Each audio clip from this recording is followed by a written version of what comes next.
Yo, what's going on, everyone? It's Brian and Jim here with DrinkABeerandPlayAGame, and today we're checking out Splatterhouse 3, the last of the original trilogy for this series. $50 for a bottle of soda, what the fuck? Oh, I'm on. Hey guys! Released in 1993, this was again an exclusive to the Sega Genesis.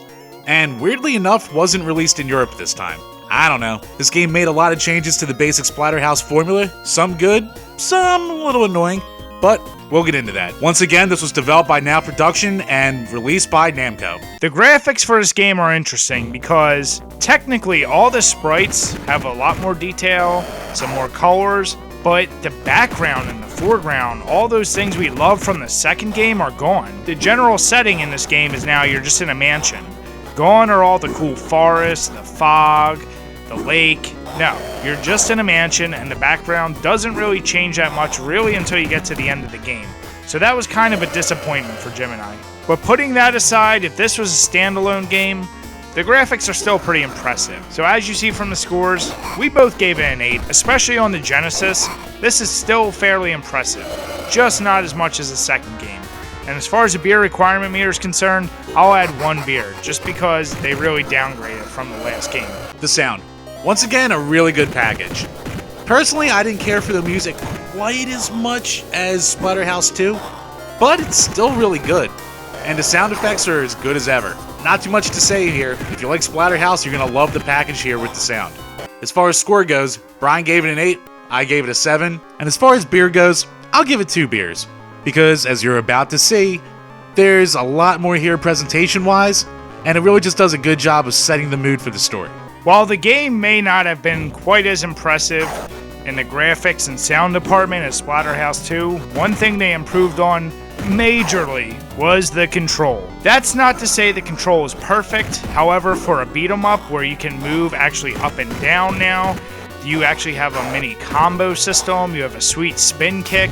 It just feels a lot more like what you would expect a beat 'em up in the 90s to feel like. The only reason this control isn't perfect, the jumping is still slightly stiff, but it's so much more improved than the last game. We really have no problems with it. And last thing I'll really mention before showing you the scores, that spin kick, it is awesome, but it feels like flipping a coin for that thing to work. I'm still not exactly sure what the input was. I know I could get it to work probably 80% of the time, but then it would just randomly be like, meh, nah, not gonna work. So, as you see from the scores, I gave it a 9, Jim gave it an 8. I'm not even gonna add a beer.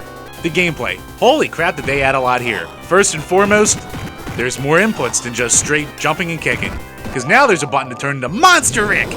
See, there's power-ups you can pick up that fills your power gauge. If you have some power in there, you can turn to the basic, well, later on it's called the Berserk mode, but we'll just call it Monster Rick for now. I call it the Hulk Rick! Shut the hell up! You shut your mouth. The Hulk! Shut your mouth. Hulk. Shut it, this is my part. Hulk. Anyway, basically the monster version of Rick only lasts for as long as you're in the room. So, it can help you out of a tight jam, but once you kill all the enemies in a room, everything goes away. So that's a bit of a bummer, but I guess it keeps it from being abusable. Weapons are back in this game, but there's this annoying mechanic where if you get hit and drop your weapon, this floating ghost comes in and takes it away. You have a slight chance to get it back, but Rick takes so goddamn long to get back up on his feet that it'll probably be gone by then. Another annoying thing is the boss characters.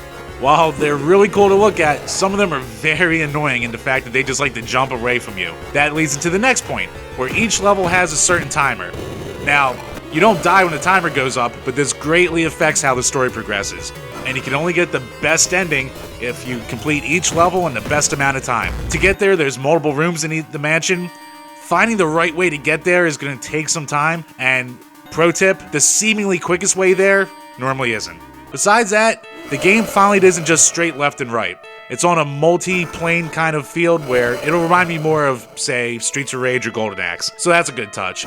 And overall, it just feels like more of a complete game than anything else. But it's still hard as shit. The story's expanded way more than before, with multiple cutscenes per level, cutscenes before and after each level, and the cutscenes change depending on what you do in the level. As far as scores go, Bri gave it a 7, I gave it an 8. While it's still not perfect, it just feels like more complete of a game experience overall. Whew! My mouth is dry, and since it's dry, I might need a beer. And I'm gonna add 3 beers. But these are more celebratory because of everything that was added to the game. Finally, the originality. They decided to add all those new mechanics Jim just talked about. Everything's improved. You have the power-ups, you have the combat, you have the life bars, you have a story that changes depending on what you do. They added a lot, and I can't really complain. So as you see from our scores, we both gave it 7s. We would have given it higher. The combat is still, for the most part, even with the combos, just press button, press button, press button, but it at least looks a little cooler this time. As far as beer requirement meter is concerned, I'm only going to add 1 beer, because I'm tired of hearing Jim talk! The replayability. Well, I basically mentioned everything I would have mentioned here, but it all adds to it. The multiple endings, the multiple objectives, trying to play through each level enough to, well, shit, just know how to beat the enemies and the bosses. Not to mention finding the quickest way through the mansion is going to take you a lot of time. This game's no cakewalk, and you're going to need to play it again and again and again and again and again, just like all the others. And Jim, be prepared to see Jennifer and your boy David die many times. Oh, they died. They died a lot. Some would think I'm a bad husband and father. They'd probably be right. Anyway, for the score, we both gave it 8s. There's a lot to this game, and it's more than just straight difficulty this time. As far as beer goes, I'm not adding any because there's so much shit going on in this game. So overall, this game improved on the combat and the overall gameplay, but it was slightly downgraded with the graphics and sound. My biggest pet peeve with this game is something Jim already mentioned, the boss fights. You're already on a goddamn timer, you're trying to track these motherfuckers down, and they're running away from you. Shouldn't you be the one running away from some big-ass scary monster?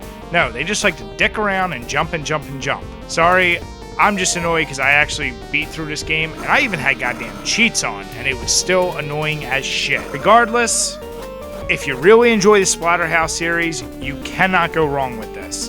It's just as good as the others. Jim actually liked it a little more. So as you see from our scores, I gave it a 7, he gave it an 8. When we tally this up, it comes up to a 7.7. And this is well above the first 2 Splatterhouse games. Really, it just comes down to the originality and replayability being amped up so much from this multi-layered experience you're going to get while playing this. Like Jim said, if you're going to go try this game, be prepared to watch your wife and child die over and over again. It's not very nice. So when a game changes up the format of an already well-established series, we gotta go with a beer that broke the mold as well. We have to go with the Wild Blue Blueberry Beer. That was one that really changed our minds on fruit beers in general because, yeah, it's really sweet, tastes like blueberries, but guess what? It's 8% and it'll get you drunk after only 2 or 3 bottles. So, we highly recommend pairing these two together. Grab yourself a 6-pack, sit back, and beat the shit out of some undead hordes.